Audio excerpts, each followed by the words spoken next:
बेंगलुरु में मनाए गए हुसैन डे इजलास से उत्तर प्रदेश के प्रयागराज से आए मशहूर हिंदू स्वामी पंडित विजय कुमार शर्मा ने खिताब किया।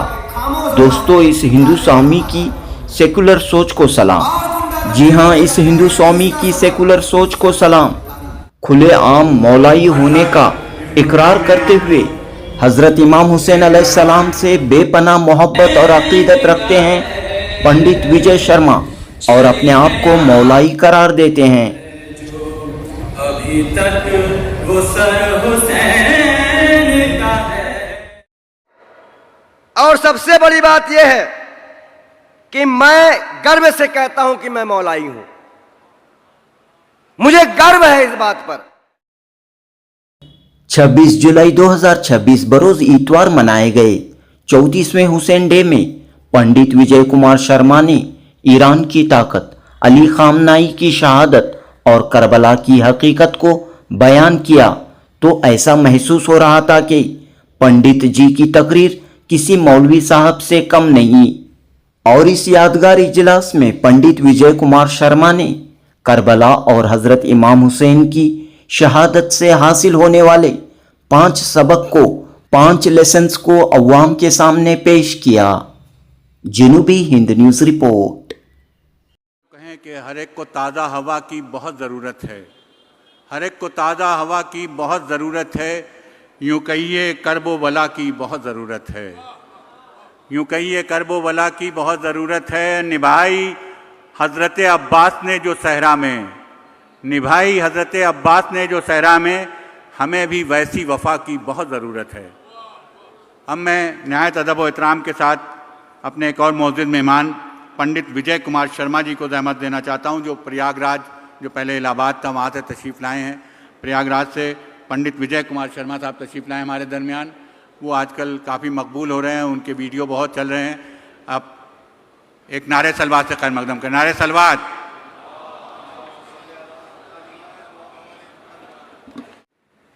बिस्मिल्लाह रहमान रहीम। अस्सलाम वालेकुम। शुरू करते हैं अल्लाह के नाम से। करबला हर इंसान में यूं रख दी गई, करबला इंसान के सीने में यूं रख दी गई, हर मिनट में दिल धड़कता है 72 बार।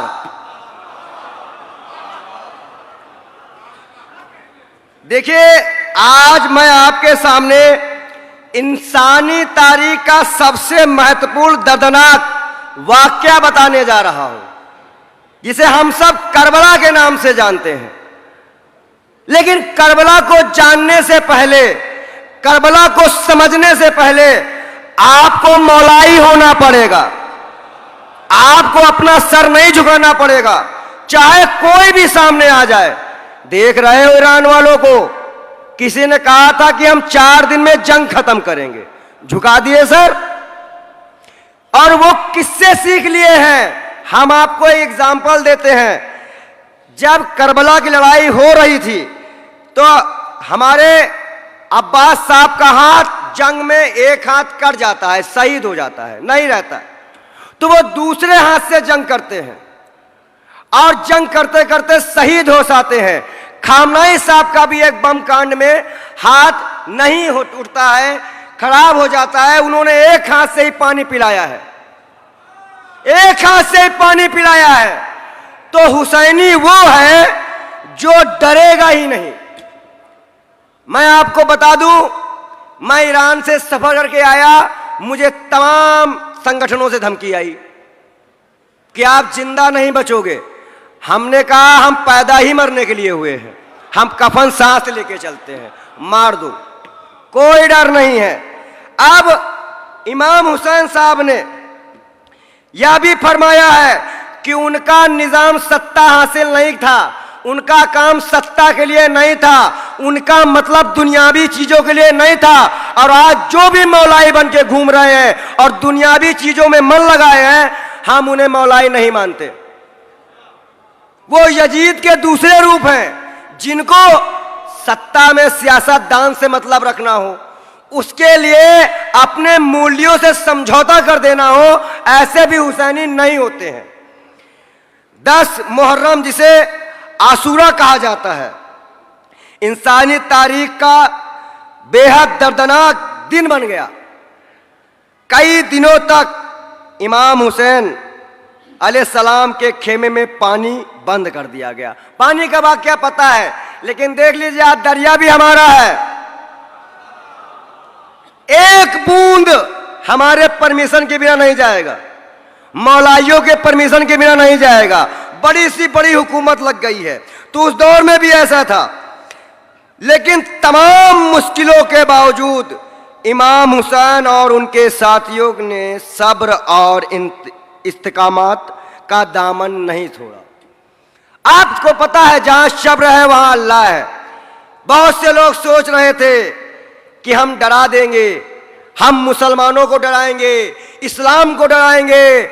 हम कह रहे हैं आपकी नस्लें भी नहीं डरा पाएंगी, आपकी नस्लें भी नहीं डरा पाएंगी, क्योंकि जब तक एक भी अपने धर्म को मानने वाला है, चाहे वो किसी भी धर्म का हो, उसे मिटाया नहीं जा सकता।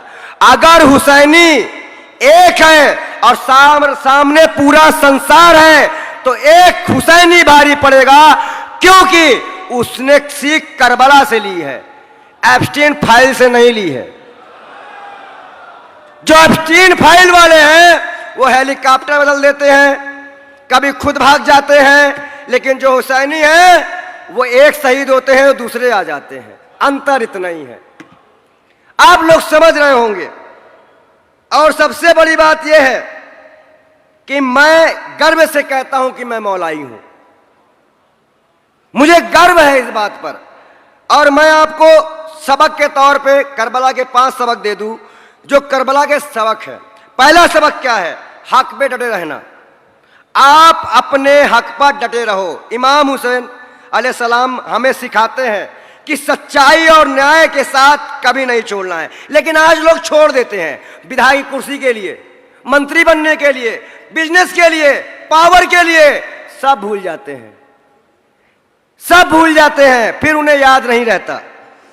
और ऐसी परिस्थितियां आ जाए, ऐसे कठिन दौर आ जाए, तो आपको करबला याद रखनी है, जहां पर अपने नाना के लाए इस्लाम को फैलाने के लिए हमारे इमाम साहब ने शहीद हो गए।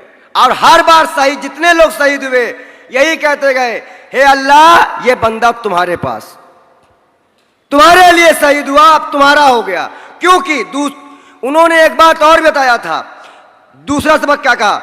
जुल्म के खिलाफ आवाज उठाना। मैं आज देखता हूं, आज लोग सोचते हैं मैं अगर कहीं मुसलमानों की आवाज उठा दिया तो कहीं पार्टियां नाराज ना हो जाए।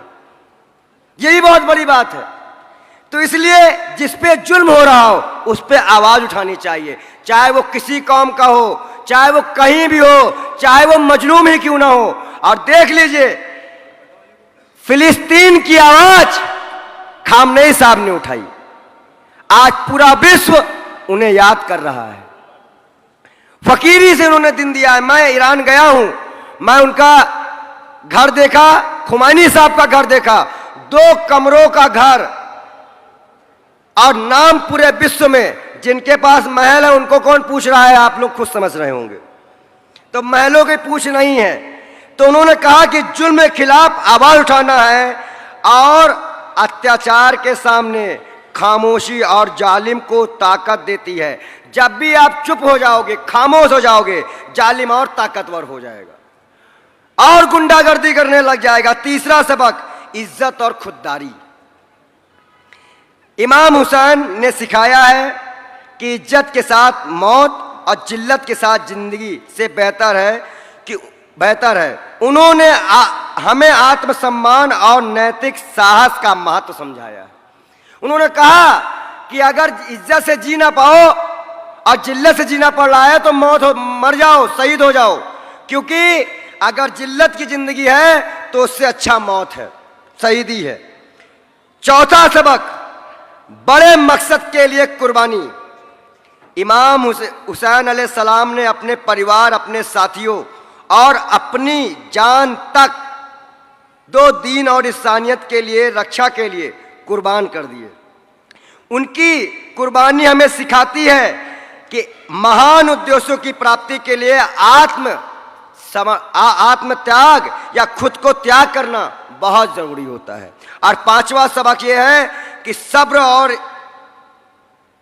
सब्र के साथ जीना। प्यास, भूख, गम, अपनों की जुदाई। जहां प्यास हो, सोचिए करबला के वहां पे क्या था? प्यास थी, गम था और अपनों की जुदाई थी, कठिनाई थी, लेकिन हिम्मत के साथ अपने नाना से किया गया वादा भी था, इस्लाम से किया वादा भी था। अरे करबला इसलिए नहीं याद की जाती थी, वहां लोग शहीद हुए थे। करबला इसलिए याद की जाती है कि जब जब मातम में आपका खून गिरता है तो करबला की धरती का खून आज भी ताजा नजर आता है। आज मैं जब मातम में जाता हूं, मैं देखता हूं मातम में, तो मुझे करबला का दिन वही तरह याद आता है कि करबला में भी ऐसा हुआ होगा, ऐसे ही खून बहे होंगे। और मैं एक बात बड़ी ईमानदारी से कह दूं और अपनी बात को समाप्त करूंगा कि अगर भगवान राम मर्यादा है, भगवान राम मर्यादा है, बुद्ध करुणा है, महावीर अहिंसा है, गुरु नानक भाईचारे के प्रतीक हैं, तो इमाम हुसैन न्याय और आत्मसम्मान के प्रतीक हैं। ये बात मानिए है। अगर जब जब न्याय की बात आएगी, आत्मसम्मान की बात आएगी, तो हमें करबला याद करना होगा, हमें हुसैन बनना होगा। और जो हुसैन का है वो इंसानियत का है, और जो किसी मजहब का है वो हुसैन का नहीं है। जो मजलूमों का नहीं है वो हुसैन का नहीं है। जो आज अपनी दुनियावी चीजों के लिए जीने वाला है वो हुसैनी नहीं है, और जो महंगे महंगे बंगलों और महलों को आप देखने जा रहा है वो भी हुसैनी नहीं है। हुसैन का मतलब सब्र, त्याग, सम्मान और गरीबों की आवाज है। बहुत बहुत धन्यवाद।